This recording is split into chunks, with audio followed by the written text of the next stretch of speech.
छत्तीसगढ़ विधानसभा में बजट सत्र के 14वें दिन विश्वविद्यालयों के शोधपीठ का मामला उठा। बीजेपी विधायक अजय चंद्राकर ने पूछा कि शोधपीठ में क्या काम हुए, कितना बजट दिया गया। इस पर उच्च शिक्षा मंत्री विजय अग्रवाल ने कहा कि जब से शोधपीठों का गठन हुआ तब से ही वहां पद रिक्त है। इसके गठन का उद्देश्य पूरा होता दिखाई नहीं दे रहा।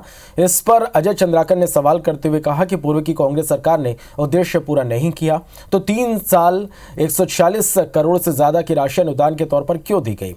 जिसके जवाब में मंत्री विजय अग्रवाल ने कहा कि विश्वविद्यालयों को अनुदान मिला, शोधपीठों को कोई अनुदान नहीं दिया गया। आगे अजय चंद्राकर ने कहा कि संत कबीर पर एक ही साल में 3 किताबें लिखी गई, लेकिन कर्मचारी अधिकारी नहीं है तो छपवाई कैसे हुई। अजय चंद्राकर ने कहा कि 1 साल में 3 किताब जादू से लिख दिए गए क्या। इस पर विजय अग्रवाल ने कहा कि जिन 3 किताबों को लिखा गया वो मुझे भी लगता है जादू से लिखी गई है। हम इसके बारे में पता करेंगे। 3 किताबें 1 साल में लिख दी गई और विभाग को मालूम नहीं, यूनिवर्सिटी को मालूम नहीं। ये जादू सिर्फ भूपेश बघेल जी के शासन में, भूपेश सरकार में ही घट सकती और कहीं नहीं हो सकती।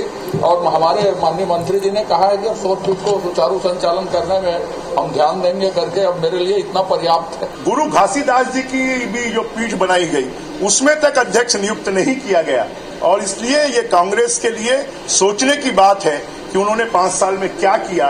खाली वो छत्तीसगढ़िया की बात करते रहे, परंतु छत्तीसगढ़ के महापुरुषों के प्रति उन्होंने कभी उनको सम्मान प्रदर्शित नहीं किया।